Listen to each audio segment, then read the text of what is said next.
بہت ساری سازشیں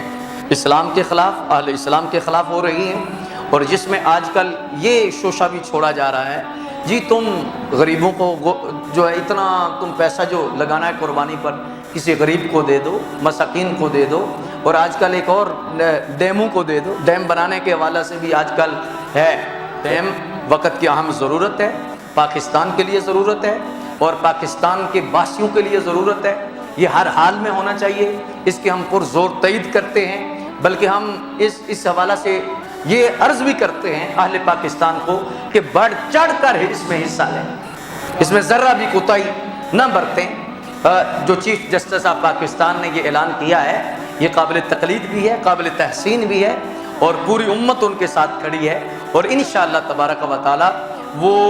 مایوس نہیں ہوں گے۔ لیکن رہ گیا مسئلہ کہ جو اسلام کی بنیادی چیزیں ہیں، اسلام کے بنیادی اصول ہیں، اور جو اسلام کی ایک امارت ہے، اس پہ تو حملہ نہ کیا جائے نا، کہ ایک ڈیم کا بہانہ بنا کر کچھ مقاصد اور حاصل کیے جائیں، یا ڈیم کا بہانہ بنا کر یہ لوگوں کو ورگلایا جائے، یا غریبوں کا نام لے کر، مسکینوں کا نام لے کر، یا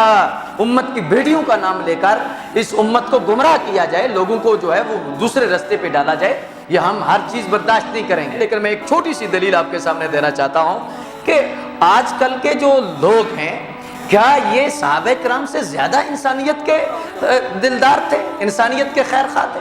یا سرکار سے بڑھ کر انسانیت کا خیر خواہ کون ہے کہ جو ہر ذرے کے لیے اللہ نے جنہیں رحمت بنا کے بھیجا ہے؟ اور آج یہ بھوک تو تھوڑی مشکل ہے نا، پریشانی ہونا، غربت ہونا تھوڑی پریشانی ہے، اصل تو پریشانی قبر کی پریشانی ہے، آخرت کی پریشانی ہے، اور آخرت کا عذاب ہے۔ تو سرکار تو اتنے رحیم ہیں، سرکار تو اتنے کریم ہیں، سرکار تو اتنے مہربان ہیں کہ اپنی راتیں سرکار نے جاگ کے اس لیے گزاری ہیں کہ میری امت کی آخرت آسان ہو جائے۔ ان سے بڑا امت کا خیر خواہ کون ہے؟ تو انہوں نے نہیں کہا کہ قربانی کو چلو چھوڑ دو، قربانی ایک سال رہنے دیتے ہیں تو چلو غریب بڑے ہیں بیت المال میں پیسہ جمع کرا دیتے ہیں، نہیں، ایسا نہیں۔ یہ اسلام کا ایک